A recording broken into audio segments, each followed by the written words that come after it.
दहशतगर्द नाकाम, Pakistan stock exchange महफूज। 4 दहशतगर्दों ने पाकिस्तान स्टॉक एक्सचेंज पर हमला किया। सीसीटीवी फुटेज में देखा जा सकता है कि दहशतगर्द कार से उतरे और फायरिंग शुरू कर दी। ताहम दहशतगर्द इमारत के अंदर भी न पहुंच सके। फोर्सेस के जवान और सिक्योरिटी गार्ड ने दहशतगर्दों का भरपूर मुकाबला किया।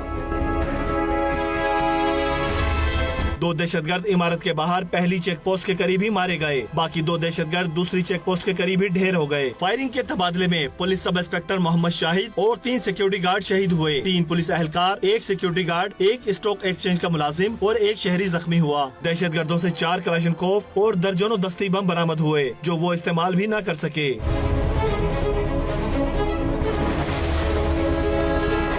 दहशतगर्द अपने साथ खाने के लिए चने और पानी की बोतलें लाए थे, लेकिन उन्हें ये सब खाने पीने का मौका भी नहीं मिला। शेर दिल जवानों ने किस तरह दुश्मन के इरादे खाक में मिलाए, ये भी बता दिया। मैंने उसको 2 गोलियां मारी, जख्मी हो गया। फिर उसने गन्ने निकाला, एक हाथ में गोली मारी, वो हाथ छूट गया था। वेपन से वेपन नीचे गिर गई, तो उसने गन्ने निकाला, गन्ने की पिन निकालने वाला मैंने उसको सर पे गोली मारी। पुलिस और रेंजर्स की इजाफी नफरी भी मौके पर पहुंची। DIG साउथ शर्जील खरल ने कहा कि बर वक्त एक्शन से दहशतगर्द नाकाम हुए। रेंजर्स की डिटेल अंदर सेकंड गेट पे थी, फ्रंट गेट पे मीठादर थाने की डिटेल होती है। उसके बाद रैपिड रिएक्शन जो रिस्पांस फोर्स है हमारा RRF का, उसका पूरा प्लेटून एक 24/7 यहाँ पे मौजूद होता है, जिसकी वजह से अल्हम्दुलिल्लाह रिस्पांस बेहतर था और कौमी असासे को हम आज रेंजर्स हम सब ने मिलकर पुलिस ने इसको बचाया है। दहशतगर्दों के जेर इस्तेमाल गाड़ी पर नंबर प्लेट भी जाली लगी हुई थी। पुलिस अब इंजन और चेसिस नंबर की मदद से गाड़ी के मालिक की तलाश कर रही है। पुलिस ने दहशतगर्दों से मिलने वाला असलहा और गाड़ी थाने मुंतकिल कर दी।